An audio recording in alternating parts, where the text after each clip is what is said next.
Hello everyone.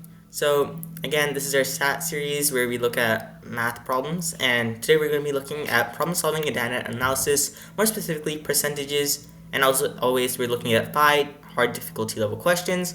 And so let's just get started and dive into our first one. So our first one states that Jennifer bought a box of Crunchy Grain cereal. The nutrition facts on the box state that the serving size of a cereal is 3/4 cups and provides 210 calories, 50 of which are calories from fat.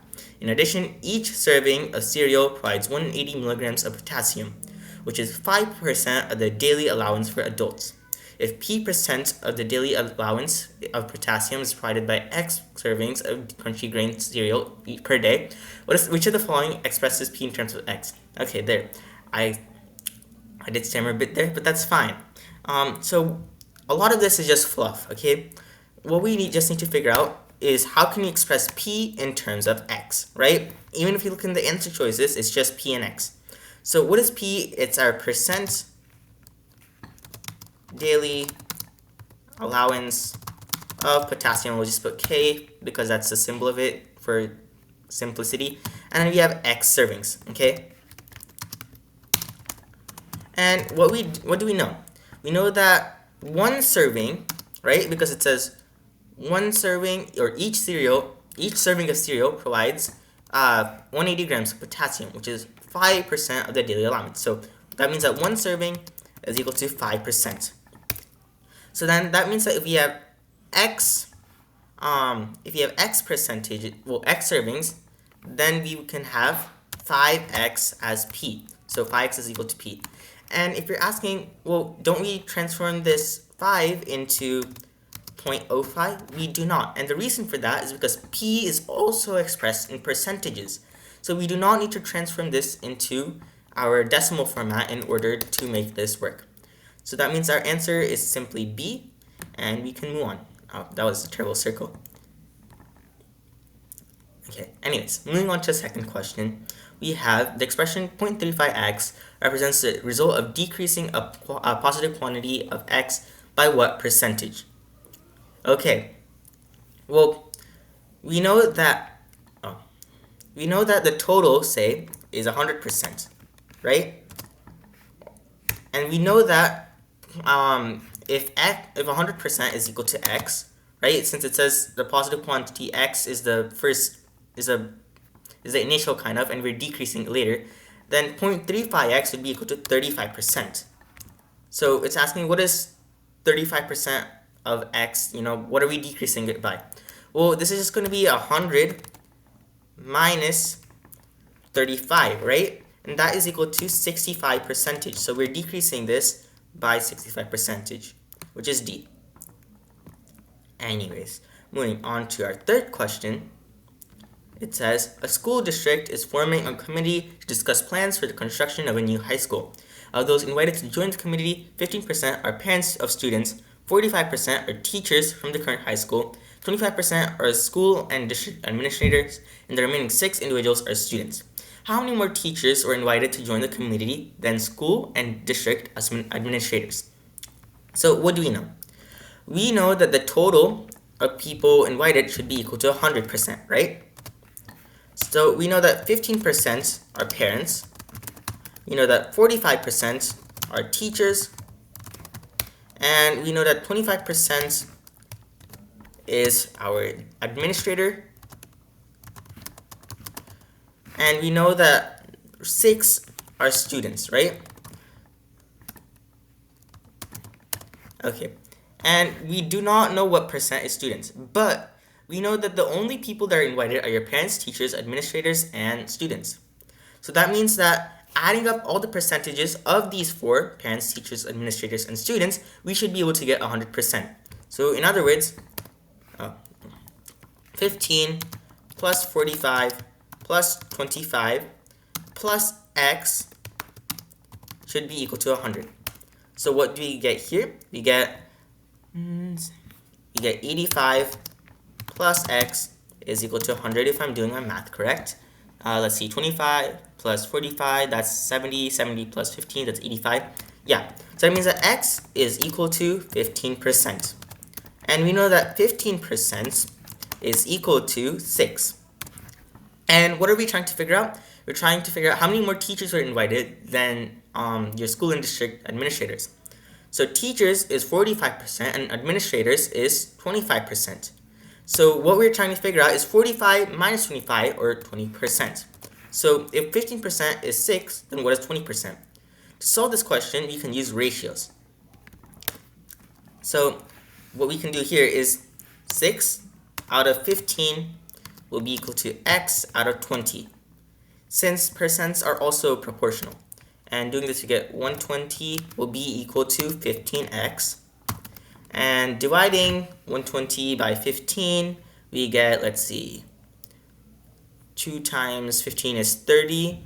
30 times 4 is equal to 120, so 2 times 4, that would be 8. X will be equal to 8. And that would be our answer. Okay, moving on to the next question. We have the positive number A is 2,241% of the sum of the positive numbers B and C. And B is 83% of C. What percentage of B is A? Okay, that's really confusing, but let's break this down into our individual parts. We know that A is equal to 2,241% of the sum of B plus C. Okay, now what we need to do is turn this into decimal form, right? Because we can't just multiply this number. So this would be equal to 22.41 times B plus C is equal to A. We know that B is equal to 83% of C, so B is equal to 0.83C. Right? So what do we know? Well, we're trying to express B in term. Oh, we're trying to express A and B in terms of each other, right? So we need to get rid of the C. Okay. So what do we need? We need that B over 0.83 is equal to C. And then we plug this into our first equation. 22.41 times B over 0.83 plus B will be equal to A. So what do we have here? We'd have 22.41 times, okay, wait, actually no, I'll say that later. 22.41 plus 1.83 B over 0.83 is equal to A. Okay, and what we can do now is multiply 22.41 times 1.83 and then divide that by 0.83. Give me a second to get my calculator out and solve these questions. Okay, so 22.41. And of course, remember that you have access to a calculator in your test.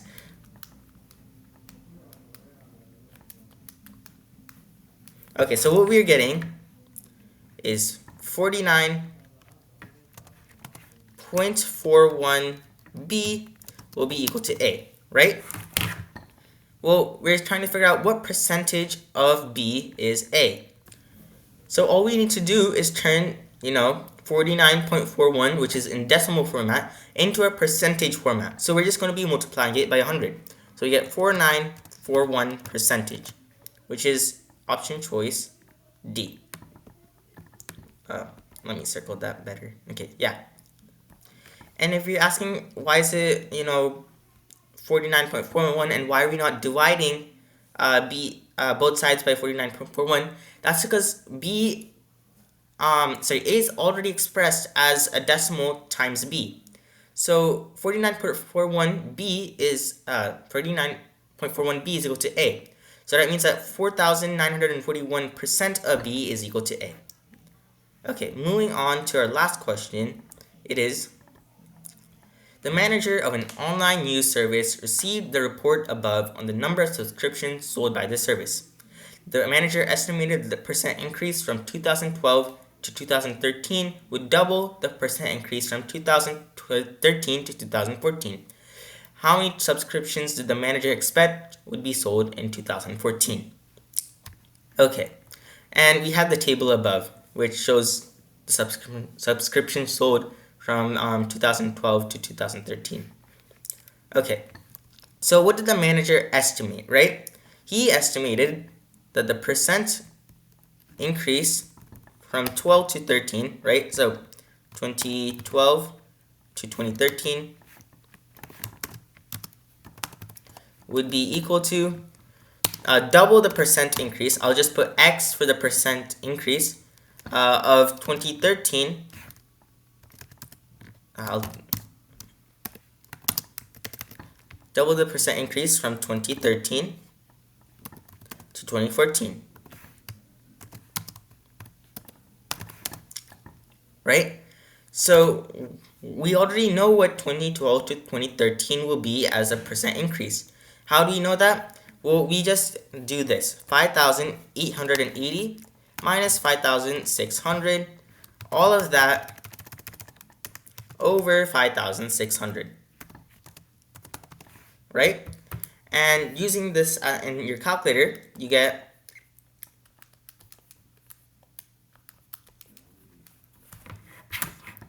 5% as your increase. So that means that 5% is equal to 2x.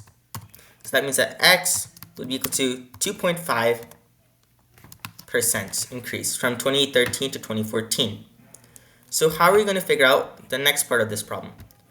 We know that the percent increase from 2014 to 2013 will be, say y is your subscription sold in 2014 minus the subscription sold in 2013, which is 5,880, and you'll keep this in your brackets, divided by 5,880, and this should be equal to 2.5, right, percentage, which is also, well, it's going to be in your decimal format, so 0.025, right? So we just plug this into our calculators.